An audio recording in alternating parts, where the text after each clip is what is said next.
इसमें कह रहा है चैप्टर हम 12 से ही बात करेंगे, परिवर्तन से ही हैं, और पैराग्राफ दूसरा में हम चलेंगे। कह रहा है आहे निठुर परिवर्तन तुम्हारा ही तांडव नर्तन, विश्व का करुण विर्तवान तुम्हारा ही नैनो उन्मिलन, निखिल उत्थान पतन आहे वासुक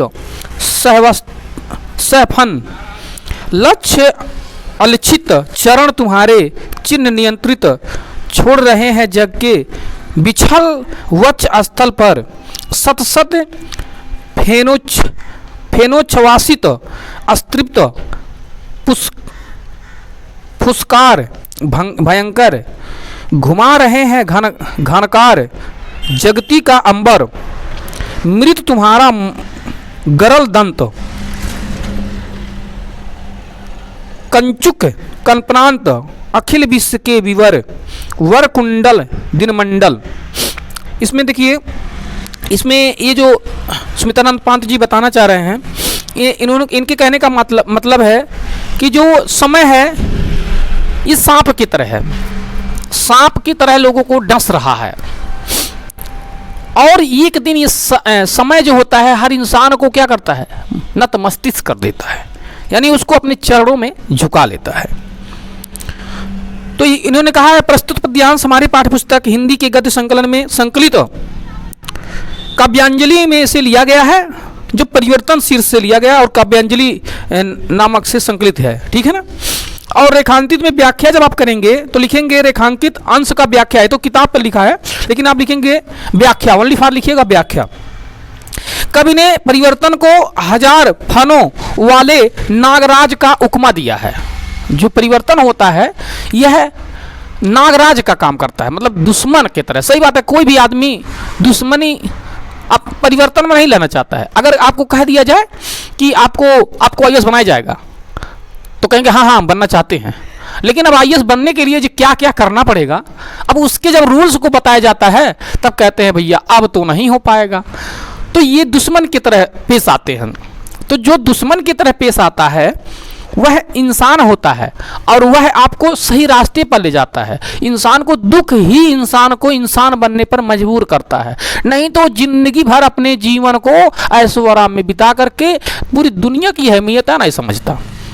इसीलिए प्रकृति ने इतना बढ़िया व्यवस्था रखा है कि हर इंसान को समय के आगे नतमस्तक होना पड़ता है। तो समय को क्या बताया गया, नाग, और कई मुंह है इसके पास, बहुत ज्यादा मुख हैं, ठीक। कर वास्तविक रूप से दिया है और बताया है कि परिवर्तन रूपी सर्प के रहने का विवर संपूर्ण विश्व ही है। पूरी दुनिया में दुख रहेगा, पूरी दुनिया में दुख रहता है, और यह इंसान को अपने हिसाब से चलाता है। कोई किसी से दुखी है, कोई किसी के घर में खाना नहीं है, तो किसी का तबीयत खराब है, तो कोई कर्जे से परेशान है, किसी के बच्चा फेल हो गया है, किसी की नौकरी नहीं लग रही। मतलब पूरी दुनिया क्या है, दुखों के दंश में चल रही है। मतलब दुख रूपी नाग ने सबको दंश रखा है। आगे इसमें कह रहा है क्योंकि परिवर्तन सर्वत्र की व्यापक है, संपूर्ण दिशाओं में मंडल की इसकी गोलाकार कुंडली है, सभी दिशाओं में संपूर्ण संसार के ऐसे कोई भी स्थान नहीं बचा है जहां परिवर्तन का प्रभाव न हो। लेखक का कहना है कि हम लोगों को भी ऐसे ही अपने आप को रखना चाहिए। इतना ज्ञान ले लो, इतना त्याग कर डालो, इतना तपस्या कर डालो कि कहीं बचबे ना करे पूरी धरती तुमसे कि तुम ना जानते हो। इतना ज्यादा आपको अपना ज्ञान रखना है।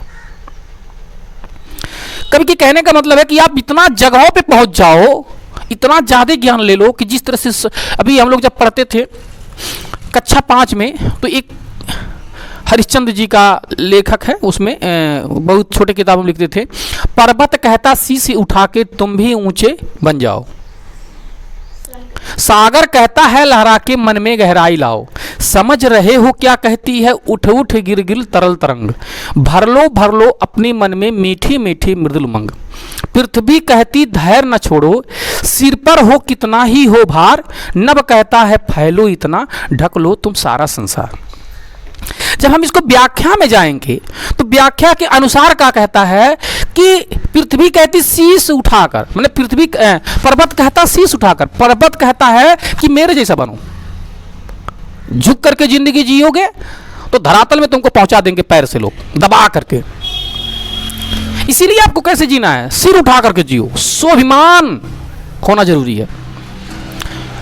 वही कह रहा, पर्वत कहता शीश उठा के तुम भी ऊंचे बन जाओ, सागर कहता है लहरा के, सागर क्या कहता है, लहराना सीखो, मस्त मौला जिंदगी जियो, कभी टेंशन ना रखो। कोई है ऐसा जीवन में? जीवन में एकदम आनंद आनंद, सारे आनंद कंद है ना, सारे आनंद ही आनंद है।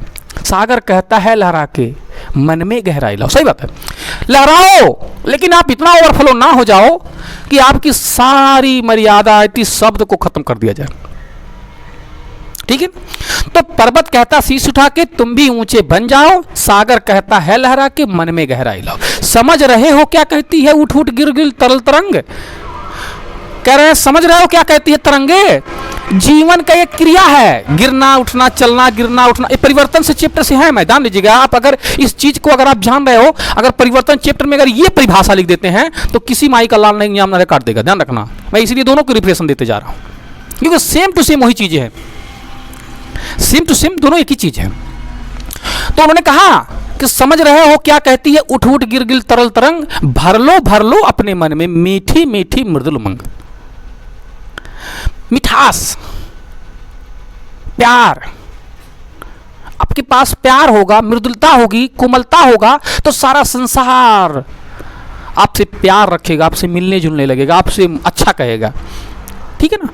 लेकिन अगर आपके पास मधुरता नहीं है, कड़ुआ शब्द भाषाएं हैं, तो आपके पास कोई नहीं आ सकता। तो कह रहा समझ रहे हो क्या कहती है उठ उठ गिर तरल तरंग, भर लो अपने मन में मीठी मीठी मृदुल।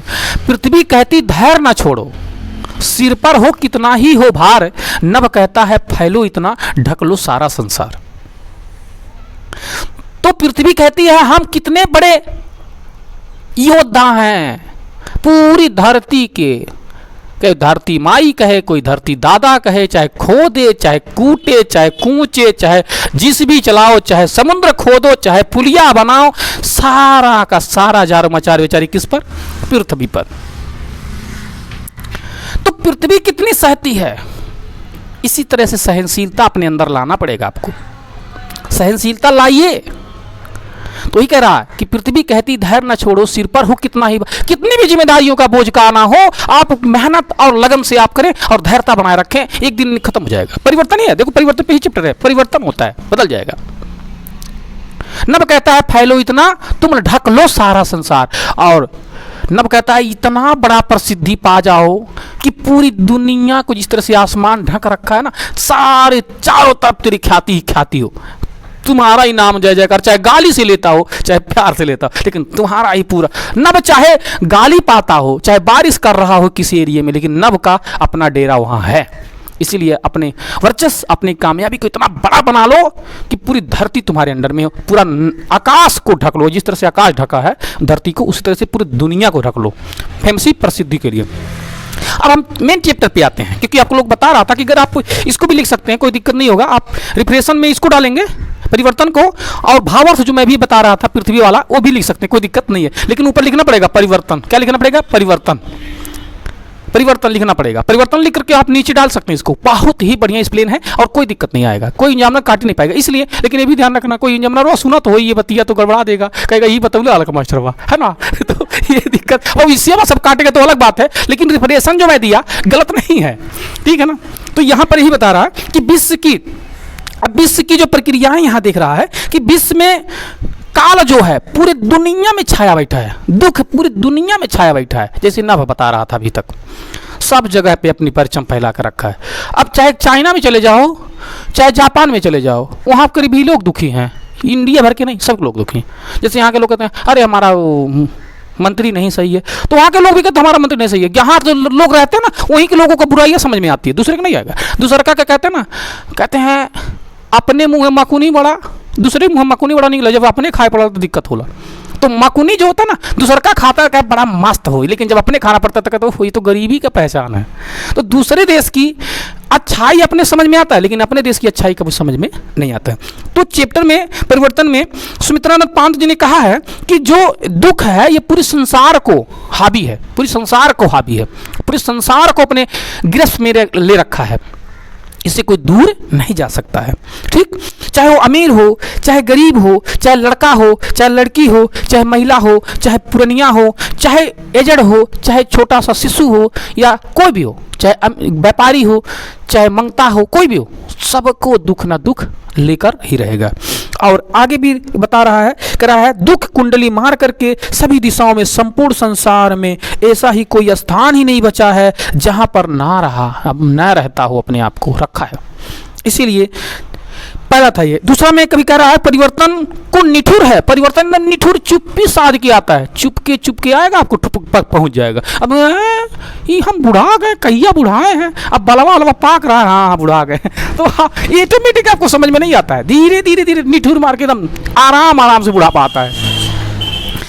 उसके बाद फिर दूसरा कह रहा है नित्य प्रति होने वाले परिवर्तन वास्तविक सर्प के पैरों के समान दृष्टिगोचर होते हैं। जिस तरह से सांप के पैर दिखाई नहीं देते हैं, ठीक उसी तरह से दुख के पैर दिखाई नहीं देते हैं। वो खर सरकते हुए आता है, एक जगह पे अभी आप असावधानी अगर बरतें पूरी व्यवस्था में बिगड़ जाएगा। अभी आपको थोड़ा सा पेपर में जाइए, चिट्टा लेते जाइए, उसके बाद थोड़ा सा मास्टर साहब को दिखा दीजिए, देखिए मास्टर साहब हम चिट्टा लेके लिखने जा रहे हैं, अब देखो कितना बढ़िया से दुखाएगा, सनन आएगा, सरक करके पड़ गया, ला अब आपको क्या होना वहां, आप एकदम परेशान। तो इसी तरह से दुख के पास पैर ही नहीं है, जिस तरह से सांप के पास पैर नहीं होता है, दुख के पास पैर वैर नहीं है। वो कैसे आता है? हमारे आप से, हमारे ही माध्यम से आता है। आगे देखा, आगे करा है कि कभी ने मृत्यु को वाचविक नाग और विषैला दांत कहा है। जो मृत्यु है, इंसान को मरना एकदम सत्य है, सात्विक सत्य है। इसलिए बुद्ध ने कहा है कि दुनिया का सबसे अटल सत्य है, चाहे वो किसी भी जाति धर्म का हो। इस चीज की, बुद्ध की बात को कोई नकार नहीं पाया आज तक, क्योंकि सबसे बड़ा निचोड़ बुद्ध खुद ला के रख दिए और कह दिए जो इस दुनिया में आएगा वो मरेगा। और बाकी सब बाबा लोग क्या कहते हैं, तुम 5 लाख रुपया है दे दो ना, तुमको स्वर्ग में शिफ्ट कर देंगे, एकदम वीआईपी कंडीशन का एसी लगेगा और वहीं आप पंखा यमराज खुद चलवाई है ना। ऐसा कुछ नहीं है, ध्यान रखना। अब यहाँ से आपको अंधविश्वास में धकेला जाता है। इसलिए बुद्ध को सुनो, बुद्ध को मानो, बुद्ध को समझो, बुद्ध को लिखो, बुद्ध को पढ़ो, इसलिए आपको बुद्धिमान तभी बन सकते हो। अब जावा तो खेते में बोईबा गन्ना और सरसों कैसे काट पाएगा, नहीं काट पाएंगे ना। इसीलिए अगर आप अपने दुख को कारण खुद बनते हैं, बुद्ध ने कहा है अगर दुख है तो उसका कारण है, और कारण है तो निवारण भी है। तो हमको हमेशा निवारण की तरफ चलना चाहिए, न कि कारण की तरफ चलना चाहिए। लोग क्या करते हैं, हमेशा कारण खोजते हैं, दुख, और कारण जब खोज लोगे तो दुख ही नहीं होगा तुम्हारे पास। पहले कारण को जानो। अब तुमको मैं कौन बोला था चिट्टा लेके जाने के लिए, अरे भाई की जगह पासे हो जाते हैं, कोई मास्टर तुमको मदद कर देता, अब तुम जाकर चिट्टा जाके बैठे हो तो क्या करेगा, अब दुख तो आ ही गया। तो समय जो होता है उसके पास पैर वैर नहीं है, दुख के पास पैर वैर नहीं है, वो सरक करके आपके पास आ जाएगा। ठीक, इसी तरह से आपको ये चैप्टर में कभी सुमित्रानंद पांत जी समझा रहे थे, और मैं उम्मीद करता हूँ कि आप लोग को कोशिश 100% किया हूँ कि आप लोग समझ में आ गया हो। बाकी अब आप लोग की माइंड और मस्तिष्क कैसा है भाई आप ही लोग जानेंगे।